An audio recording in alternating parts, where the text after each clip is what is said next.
Қазіргі таңда жаңалықтарды газет бетінен немесе теледидардан естіп көретіндей заман артта қалды. Теледидар дәуірі бітті деген пікірді жиі естиміз. Сонда халық жаңалықтарды қайдан көреді? Ғаламтор ма, әлде теледидар ма? Әрине ғаламтордан. Интернет. Ну как где? Конечно, телевизор. Интернет.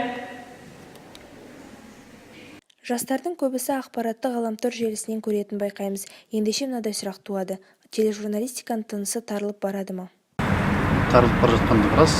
Өйткені жаңағы әртүрлі әлеуметтік желілермен өте қарқынды ақпарат таласы болып жатыр. Екінші мына қазіргі қоғамға байланысты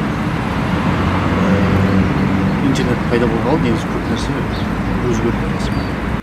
Бір өкінішті жағдай бұл жерде мысалы сарапталмаған, яғни әлі тексерілмеген, анық-қанығына жетілмеген ақпараттар көпшілікке жол тартып кетіп, былай айтқанда қоғамдық резонанс тудырып жатыр десек те артық айтқанымыз болмас.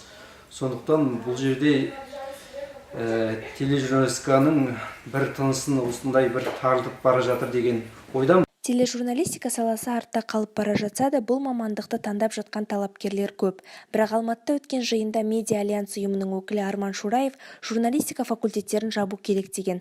Алайда бұл пікірге біздің профессорлар қарсы. Республика көлемінде журналистика мамандығын жабу керек, факультетін жабу керек деген мәселені көтеріп жатыр. Жалпы ол нәрсеге біз өзіміз сол Алматыдағы жиналыста онда қарсылығымызды білдіргенбіз. Соған жақсы болды, одан кейін талдау жасап, өздеріңіз көрген шығарсыздар. 75% журналистика мамандығын дайындау үшін факультеттің кафедраның қалуын қалады. Азғыдай ғана зерттеудің нәтижесі үлкен медиа нарығында барлығына орын бар екенін көрсетті. Теледидар саласында, ғаламтор желісінде, басқа ресурс көздерінде. Белгібаева, Аружан Тілектес Айым, арнайы жас медиа үшін.